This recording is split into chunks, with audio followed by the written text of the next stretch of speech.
Ay, meron tayo ditong Bolt Sniper Action. Ito yung Dibel brand.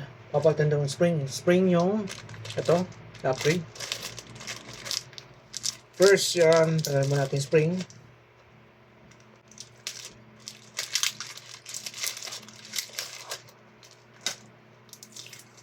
And unload natin yung magazine. Ito yung located yung magazine release. Itong pinaka-button niya. Hawakan muna natin dito. And press yung button para i-release natin yung kanyang magazine. Yan. Okay. Press natin din sa tabihan. Para matanggal natin itong lower receiver sa kanyang bolt or yung kanyang outer barrel. Gagamit tayo ng Allen key. First dito sa Allen key. Saka dito sa ilalim. Ito yung pinakamahabang Allen key, Allen screw. Kasi babaw. Oh, oy. Okay. Ayan. Unscrew natin.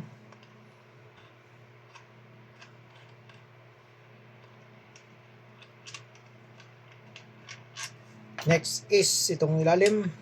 Maiksi.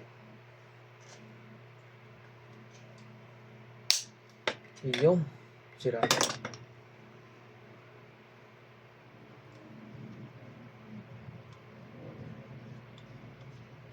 Haba. Pero ito yung pinamixing screw. Dumikit lang sa kanyang plastic receiver. Ito kasi plastic, hindi siya kahoy. Ganun siya kaliit. Isa.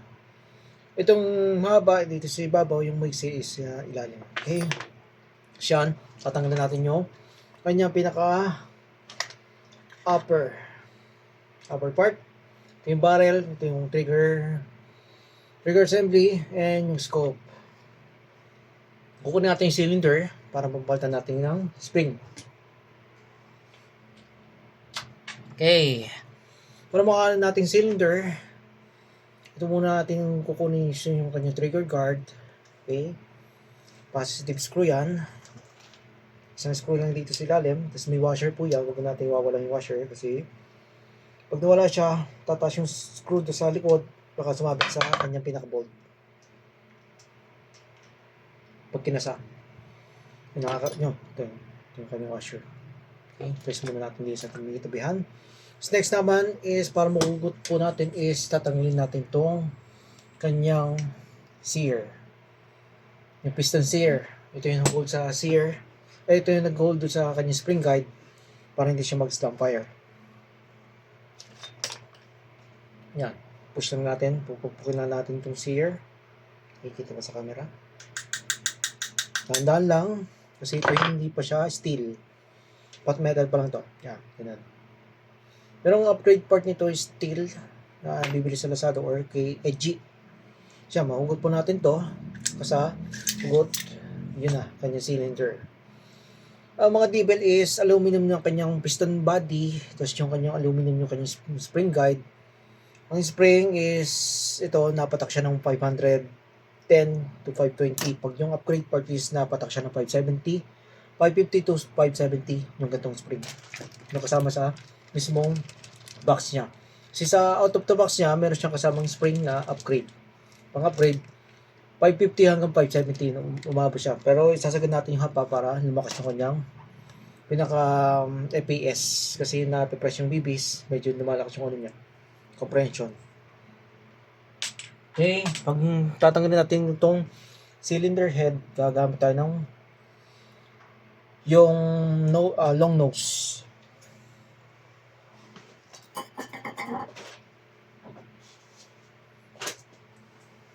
Kailangan sakto lang sa may butas dito para hindi siya ma-damage.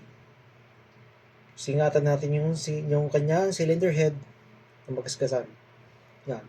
Ikutin lang yan. Ikot-ikutin lang natin ng counterclockwise.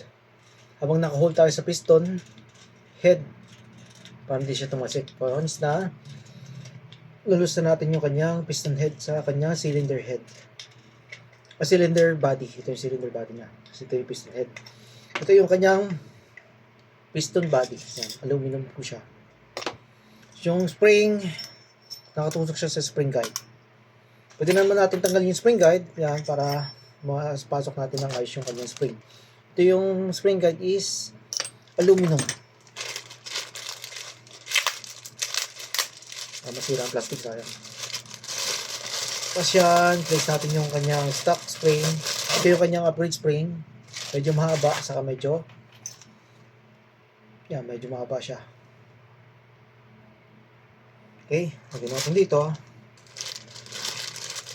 Dagdag FPS kasi yung ganung kahaba, pero huwag mo masyadong mahaba para hindi masira yung kanyang piston body. Yan, piston body, spring guide. Spring guide. Yun, wala. Spring guide. Yun, spring guide. Pasok yan. Pasok natin yun. Yung kanyang spring sa loob ng cylinder o yung piston body. Yan. Okay, pasok lang natin yan para hindi siya naka-disalign. So yan, pe-press natin to habang nakahold tayo dito sa kanyang cylinder head. Dahan-dahanin natin. Tapos dahan-dahan natin yung flies, long nose na flies. Tusok natin sa pinakabutas. Kasi itong cylinder head, meron siyang butas sa may dalawang gilid. Yun po yung adjustment or yung nag-hold para may lock.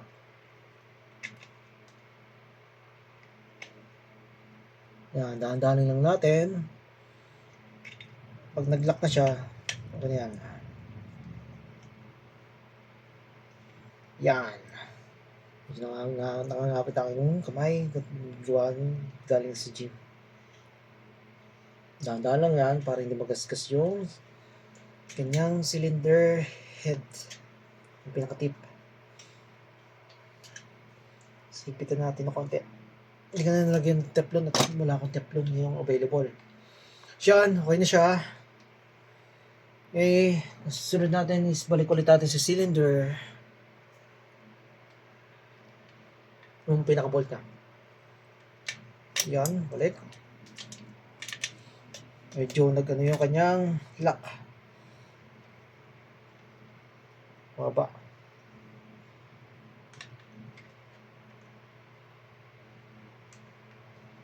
Yan, okay. Mababa. Susungutin ko lang yung kanyang sear.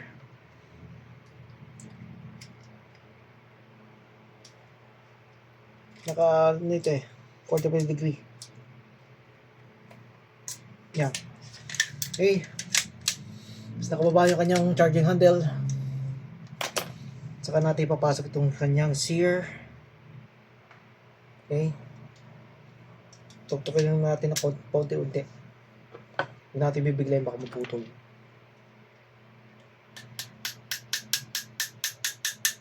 Yun. Okay. Nag-lock na siya. Trigger guard. Washer.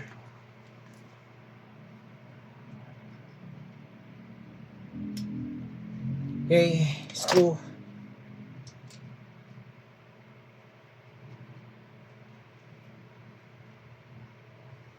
Yan. Tignan natin. Higpitan natin ng konti. Okay. Then yung kanyang lower receiver. Ito po. Uy. Pasok natin ito. So may trigger guard muna bago yung kanyang taas. Yan. Ito yung kanyang hop-up assembly. Yung kanyang hop-up adjustment. Pinakamahabang screw. So, unahan.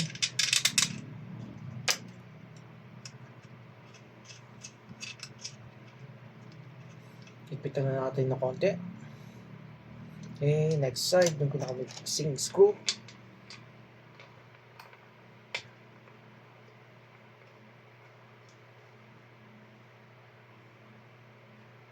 Hindi ko lang may kukronot Ang krono ko is wala pang battery, charge muna. Pero ito sure naman na in-upgrade ko kasi kita ninyo sa video. Pinalta ko ng spring.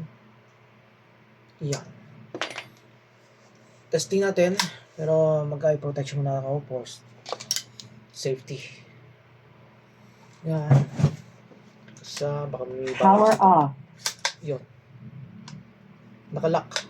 Ito yung kanyang safety, may gilid. Subang natin. Firing. Yun. Okay.